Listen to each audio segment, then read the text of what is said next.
Eric Trump, who has been leading the family's crypto scam, making billions and billions of dollars. I think he's collaborating with the son of one of those billionaires. It might be Lutnick. Brandon Lutnick. Lutnick. Oh, Brandon.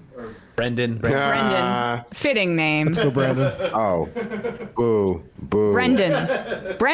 It was Brendan, No, I boo, thought, yeah. not Brandon. Yeah, no, that's why I'm booing. That's why I'm booing. Okay, there you Brendan go. is a derivation that I don't appreciate. Usurpers. Exactly. Although we always love Brendan Finn here at the Majority Report. We make an exception for him regardless. It's just the petty vanity of small differences. So Eric Trump went on Fox News, weighed in on Zohran. He doesn't seem to get why people are so interested in this guy. He hates Israel. He wants to, imprison Netanyahu. He's been pretty vocal about that. He doesn't like the Indian population. He's literally gone after Modi and said that Modi was a war criminal. Huh. He's come out and said he wanted to defund. Can you pause it, actually? Dude, he's of Indian descent. He's of Indian descent. He grew up in Uganda, but he's of Indian descent. I know that you're conflating all Indians, but there are Muslim Indians, and they are persecuted by Modi. To Eric Trump, if you're against Netanyahu, you're against Jews, and you're against Modi, you're against Muslims. You see how Indians are. the Republicans are obsessed with the diaspora of countries that they can use as propaganda objects for capitalism, whether it's Iran, whether it's Cuba. Now it's basically Hindu nationalists that they're trying to appeal to with this Modi thing. But they will never advocate for the liberation of all people. They'll always pick a group that they can use or that they feel like is aligned with them in their far-right project. Anyway. Speaking of Modi, the thing that Trump has done to Modi in this administration is to take credit for a peace deal that Modi denies he authored. Right. And I think that Trump is in part retaliating on tariffs because he won't give him credit for a peace deal that he didn't author. I want the Peace Prize. Because of America first. All right, start over. He hates Israel. He wants to, imprison Netanyahu. He's been pretty vocal about that. He doesn't like the Indian population. He's literally gone after Modi and said that Modi was a war criminal. He's come out and said he wanted to defund the NYPD over and over, so he hates law enforcement. I mean, who does this guy appeal to, right? I mean, he's going to put our city into a state of absolute chaos, even worse than it frankly has been over a period of time. And it is so unbelievably sad. Then he comes out with these crazy proposals. He wants to nationalize supermarket chains. You have some of the greatest executives in the world who run supermarkets and barely make any money with them, yet the city of New York barely make any money? That's actually why. I'm sorry. People are so stupid about this shit. People are so fucking stupid about this. Do you actually, and it's always like guys in suits that have a business degree that'd be like, actually the thing about socialism, the socialists don't know, these grocery stores don't actually make a lot of money. Yeah, motherfucker, that's why they're not even putting them in a lot of communities. That's why there's food deserts, because it's not a profitable industry. Capitalists cannot provide groceries to people. They fail. They're failing at it. So the state has to step in. That's what's happening. And like people talk about Atlanta. Atlanta is another place where grocery stores are failing. It's because, it's actually not super profitable. And American capitalists are not interested in anything unless it's super profitable. So the city has to come in and subsidize it. What Mamdani is doing is taking a more direct approach to that, saying, we're not just going to subsidize a chain.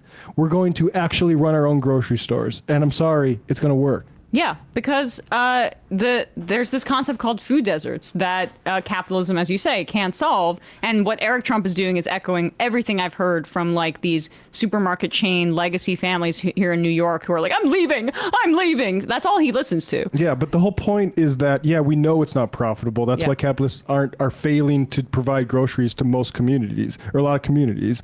And that's why the government needs to step in for that failure. Also, very generous of you to assume that Eric Trump has a business degree. He does not. I mean, he speaks for guys like that, though. And guys like that, even guys with business degrees are this stupid. Yeah. Trust me. His last name is a business degree. Yeah, right. Yeah. Time.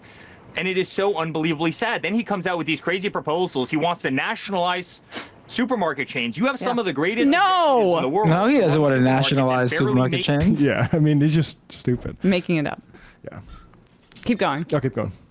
We got you. Any money with them, yet the city of New York is magically going to make it work. I mean, Martha, it's a joke. Everything about it's a joke. But we have the greatest city anywhere in the world. I hear you, but he's the guy ahead in this poll. Yeah, well, that's why you guys are collaborating with the disgraced Andrew Cuomo to try to get him elected. Keep advertising that. I hope that the Trumps keep emphasizing how against Mamdani they are, because it just underscores how they tried to get Eric Adams to drop out of the race and offered him some ambassadorship, which he didn't take for some reason.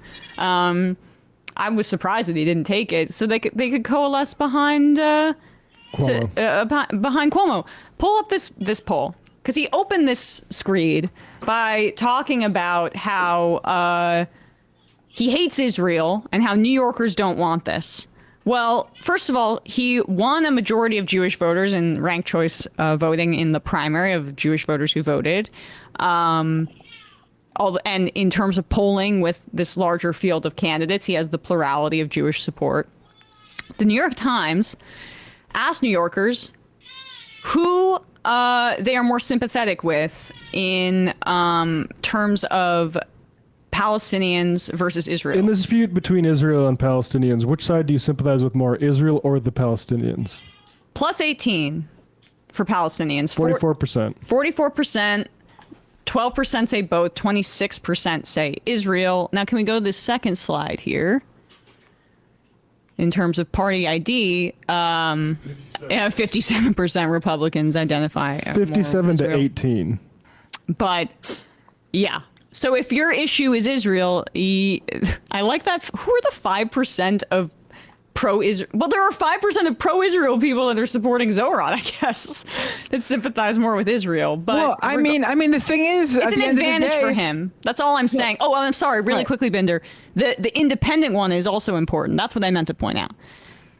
38% of independents support Palestinians more versus 29% of independents who support Israel more. So when we're talking about non-Republican voters, popularism, being pro-Palestinian is an advantage for him. Right. Well, I was just going to say, like, people, even that small percentage of pro-Israel Republicans who are supporting Mamdani must realize that while, obviously a candidate that agrees with you on broader political policy and issues is great, the mayor of New York City, what they believe has no bearing in that specific issue. Mamdani has no say in the Israel-Palestine discussion, what's going on in Gaza, the support for Israel. Mamdani cannot vote to send Israel weapons or deny Israel weapons. The mayor of New York City is the mayor of New York City, and I guess they see Mamdani's other proposals and realize that the actual citywide proposals are what affects them, and Mamdani has power over, and they're saying, well, we're going to vote for this guy anyway because he's going to help us out.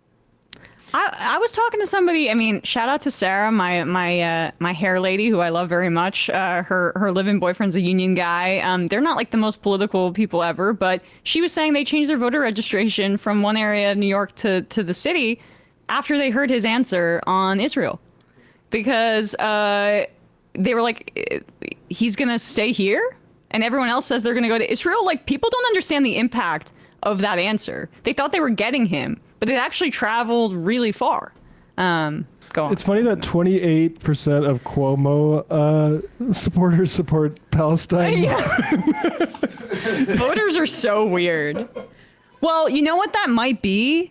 It's older. It might be older black voters, or he still has some like more conservative black support. And then Mamdani, likewise, that 5% is probably liberals who are partisan support, like hate the Republicans and don't like that Cuomo is basically a Republican.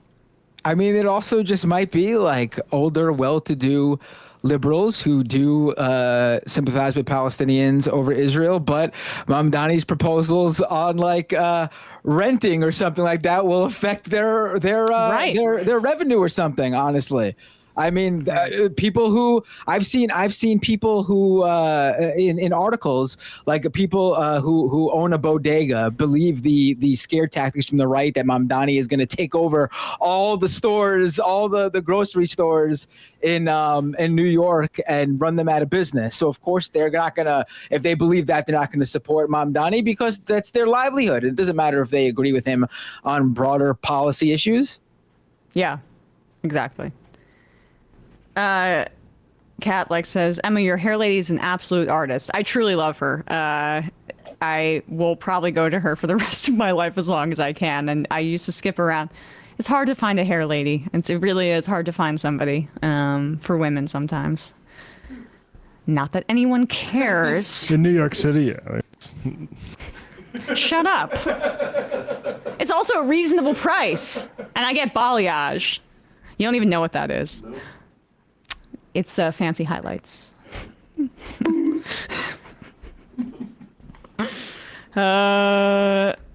A good empanada. Charlie Kirk was Israel's biggest non-Jewish millennial cheerleader for a decade, to the point where it became humiliating for him. Zionist money created his whole career, and he gave them complete unwavering support for it. Netanyahu I wouldn't say it created his whole career. I mean, the right-wing money exists besides Zionist money.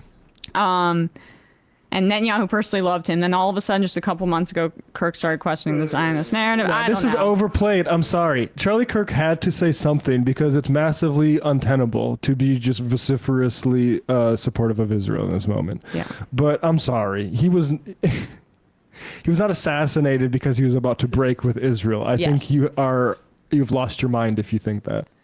All right. Noel from San Francisco, watch people, or I already read this one.